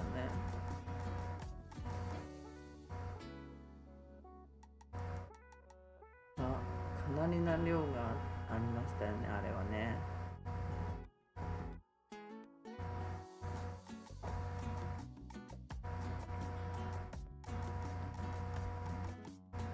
お土産買わないですよ早っ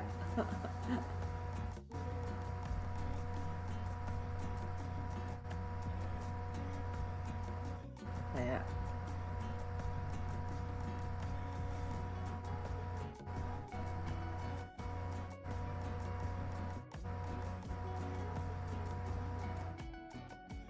グアムで何それ、グアムで何それ、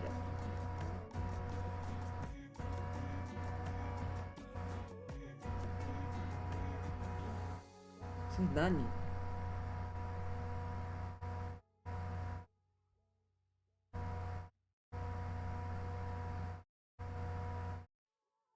あ、リップ言ってたもんね。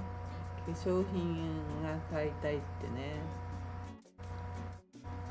まあ、その望みは叶いましたね昨日喉が痛くてもうどうしようかと思ってたんだけど、配信終わって喋らなくなったら自然と戻ったんですよね。まあ飴は1個食べたかな。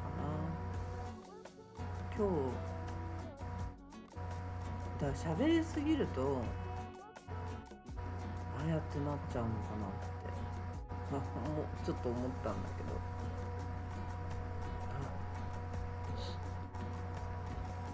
ど、焼酎は麦派芋派どっちって感じ。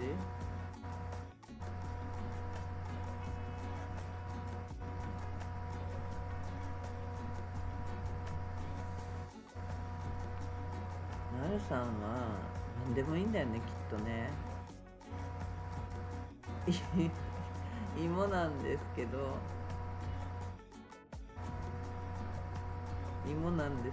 何でもいいんだよね、きっとね。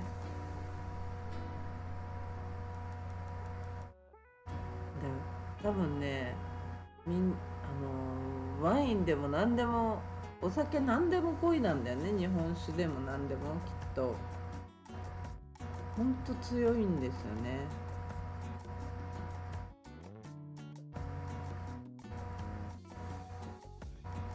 ほんと強くて、うねさんどこ行っちゃったんでしょう。今日はお休みですかね。うねさんも小太郎さんもみんなお休みですかね。よかったらね、コメントよろしくお願いします。ね、普段からうだうだと配信してますけど、ちょっとね、これからは週に2回とかにしようかなと思ってますね。僕は芋の山猫が好きです。芋の山猫っていうのがあるの？私ね、芋で飲みやすいなと思ったの、四日市っていうのが飲みやすかったね。基本的に匂いがない方が好きなんだけど、匂いも何もない方が焼酎は好き、だった。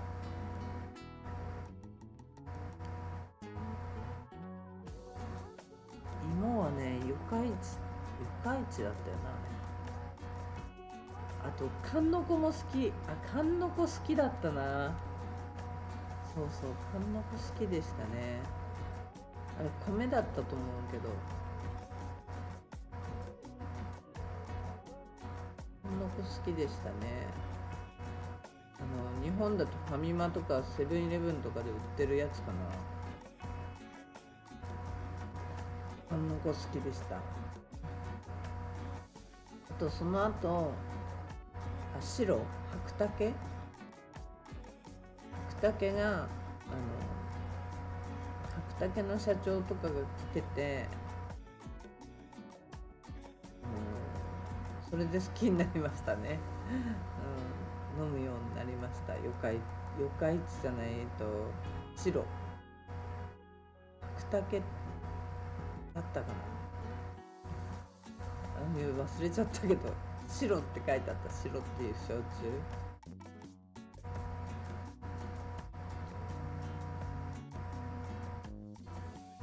あれはよく飲んでましたね。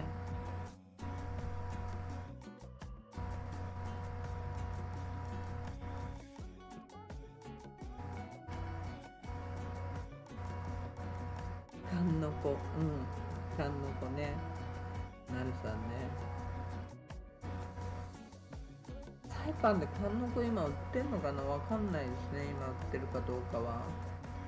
前は10年以上前は売ってたけど、今はどうなってるのかわかんないな。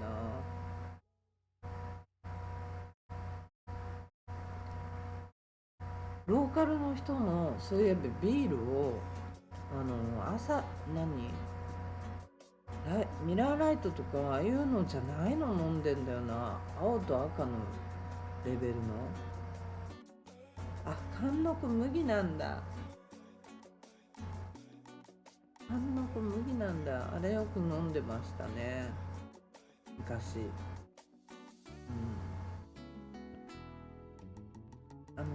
そんなに癖がなくて飲みやすかったからかな。ちょっと待ってください。少々お待ちください。よいしょ。ちょっと待ってね。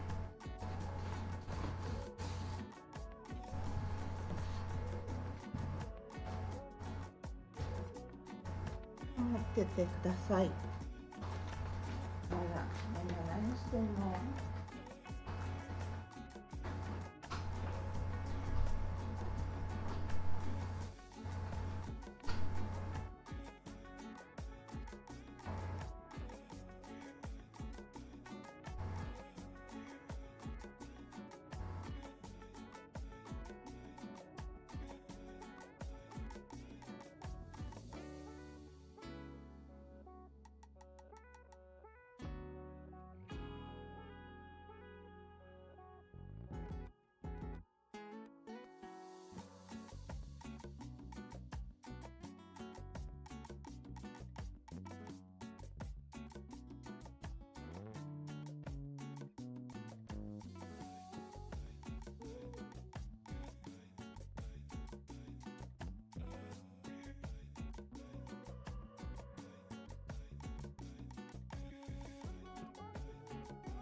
よっと。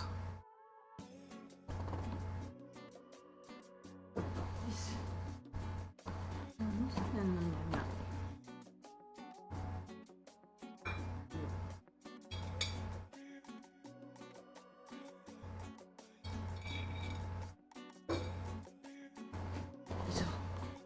お待たせしました。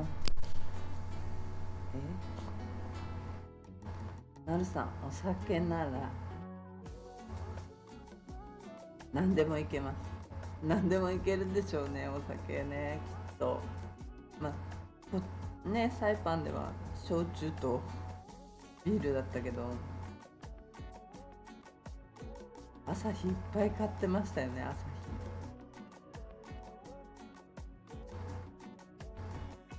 ちゃくちゃ買ってたね。本当お付きの方が気の毒でした。本当にお付きの方だって全然飲まないのにね。ほぼほぼ飲んでなかったでしょ。1本飲んだか飲まないかじゃないの多分。他はみんなお友達の子がすごい飲んでたしね。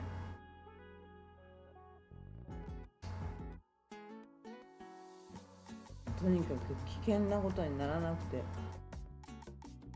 かったです。東京だとどの辺がテレトリ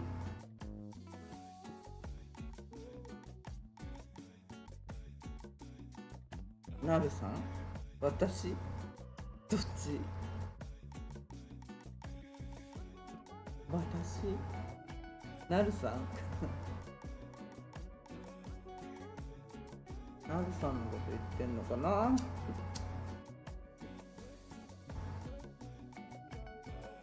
なるさん、どこがテリトリーですか？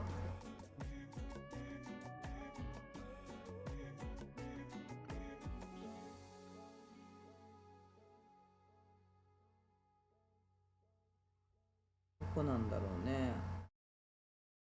どの辺飲んでんのかな？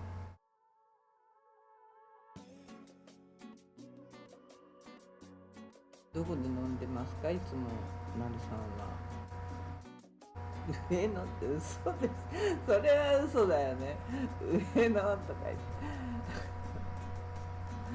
それは嘘でしょ、きっと。それはちょっと。上野なんてやってんの今。やってんの今っておかしいけど、なんか事件あったよね。ここ数年で。あそこでなんか5、6軒やってる店のオーナーが殺されたみたいな大きい事件あったよね。もう2、3年前かな。中国の人かな。中国のから日本に帰化した人かな。確か。上野じゃないでしょう。多分だけど。深夜さんはどこの辺で飲んでんの？東京はどこがテリトリーなの？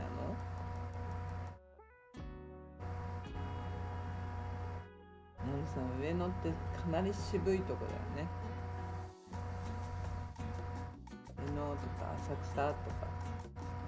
私は浅草とか好きだけど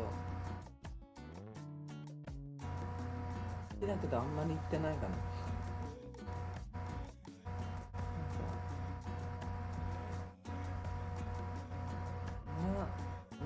浅草なんで行ってたんだっけ？浅草寺に行ったりしてたんだ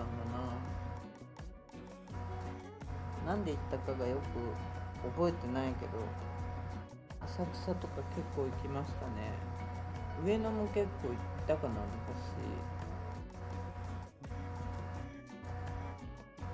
昔。上野とか浅草は近かったからかな。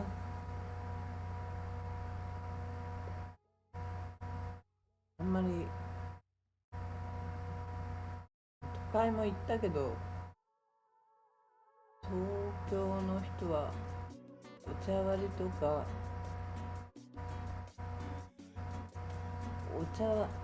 東京の人はお茶割りとかポッピーが好きなイメージ。深夜さんはどこの人？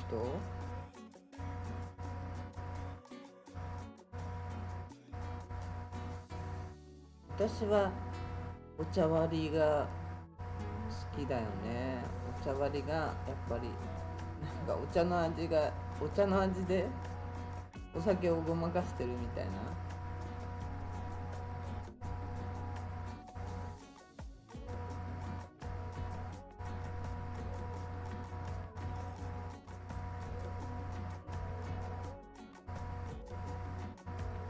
でもこの間はなるさんたち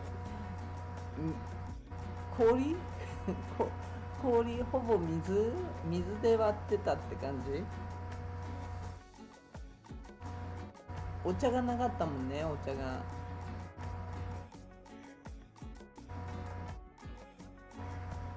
なくて、なんだってまた難しい。ヴァンパイアとか渋谷に行きますか？何それ。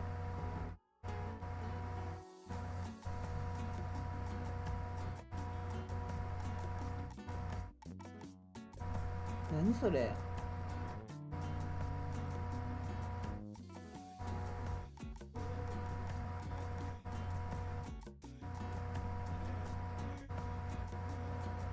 ヴァンパイアとかなんだろう。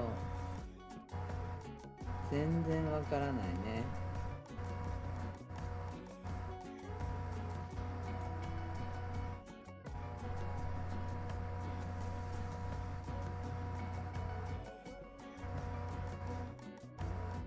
鳥貴族好き。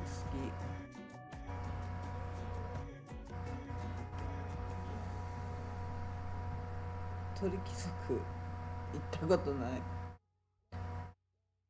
何それ。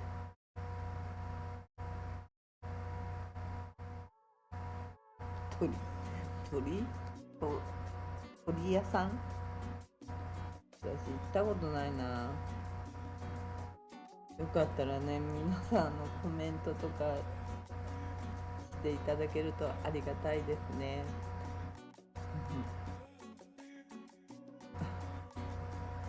お仲間に入ってきてくれると嬉しいですね。これはガラパンですね。ガラパン。もう今日の本当の今日のガラパンです。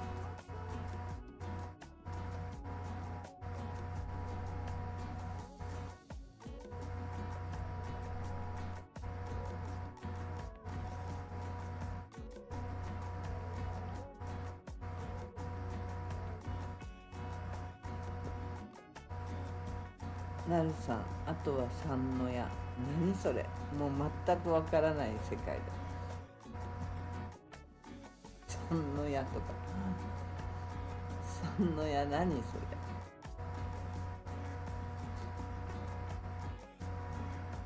三の矢わかんないですね。これは今日の全部今日の映像ですね。今日何曜日？火曜日？何曜日だっけ今日って。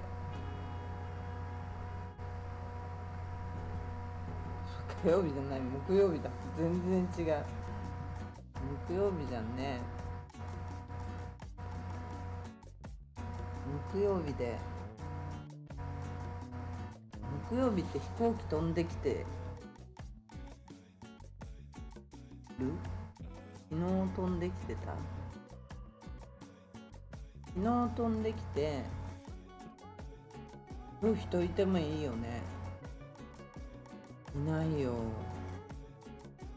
全然いなかったな。全然人が映り込んでないでしょ。人がいたらね、振り向いたらやばいと思って編集しなきゃなんないからと思って撮らないけど、釜飯美味しいですよね。どこ？あれこれ今日の映像？どこ？釜飯美味しいですよね。どこに釜飯？あれこれなんか映像が違っちゃってるな。なんで？これがついちゃったってことかな。こっちが今日だ。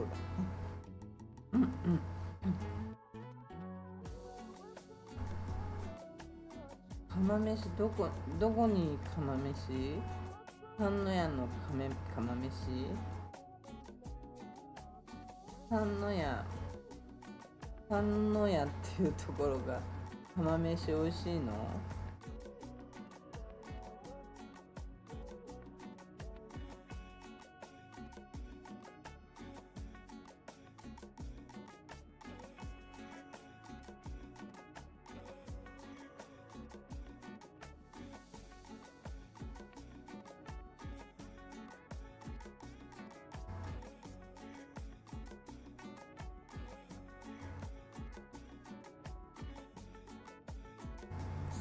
僕はブリーフ派です。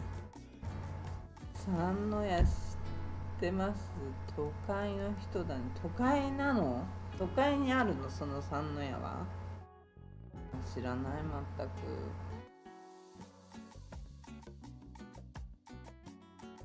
全く知らないですね、その辺は。まあそんな感じですね。今日も1時になりました。ね、これからね、ちょっと週に2回とかにしようかなと思ってます。なんかね、みんなコメントあんまりしてくんないし、もうね、深夜さんとかね、なるさん本当にありがたいですね。いつもお付き合いいただいてね、申し訳ないですね。ちょっとね、本当にYouTube お金になると思ってる人もいるみたいで、 YouTube やってるんでしょとか言われたりしたし、 YouTube やってたってお金になるわけないじゃんね。まだね、こんな何万人のYouTube じゃないと多分お金にはならないと思うんだよね。きっとちょっとね、やることやらなきゃなと思って YouTube やってる場合じゃないなって感じになってきたので、週に2回ぐらいまたお付き合いしていただければなと思っています。こんな感じで、今日は、なるさん、深夜さん、タカさん、ナバルさん、またお付き合いありがとうございました。まあね、寝に来るチャンネルと思ってる人もね、ありがたいんで、どんどんそういう方も来ていただきたいと思ってます。明日もね、ちょっと元気ならやりたいと思いますけど、ちょっと、ちゃんと本当考えていかなきゃなといろいろ思っているところなんですよね。ちょっとね、 YouTube やってるでしょっていうね、それがね、ちょっとっていう感じで心に刺さっちゃって、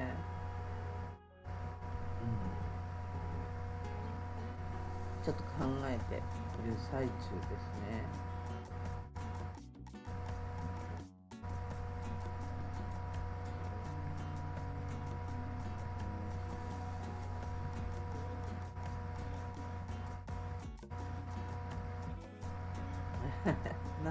なるさん、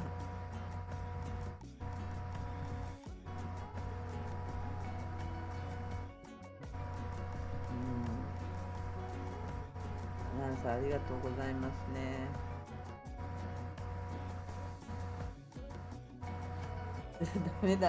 ダメ、ちゃんとやってください。ちゃんとねしようと思っているんですけど、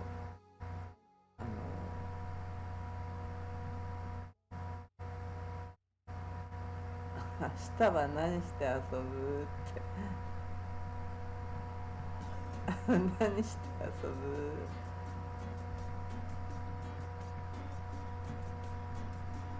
明日は何して遊びましょうかね。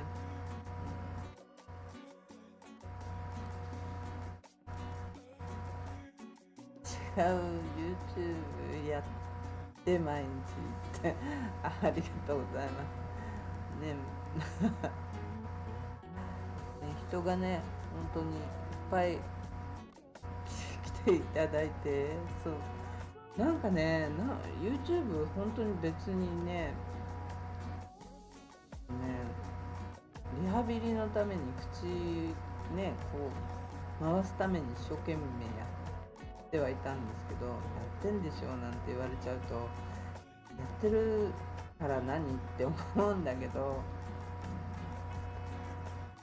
別に YouTube やってお金が稼げてるわけではないんだよって感じだったんだけど、そんな状況のことをちょっと今日は昨日とか今日とか考えてる状態ですね。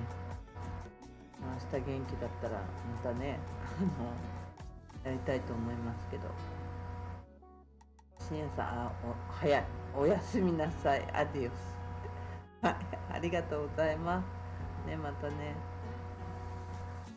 明日お会いできることという感じです。明日金曜日、明日金曜日だね。金曜日だからやりますやります。皆さん何して遊ぶか考えておいてくださいね。なるさんもね、明日金曜日だからやります。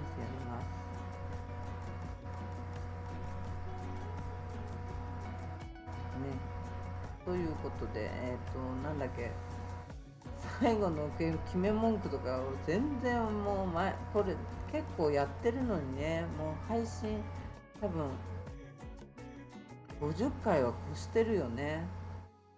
それなのになんか未だにこうまとめられないっていうの、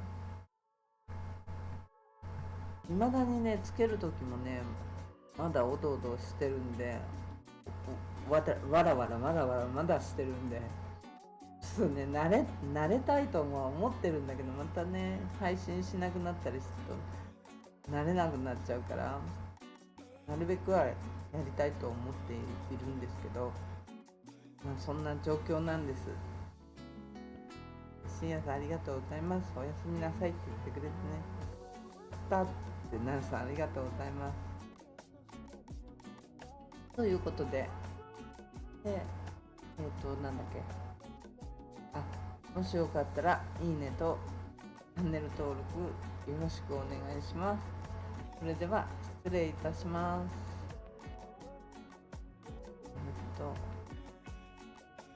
リリオ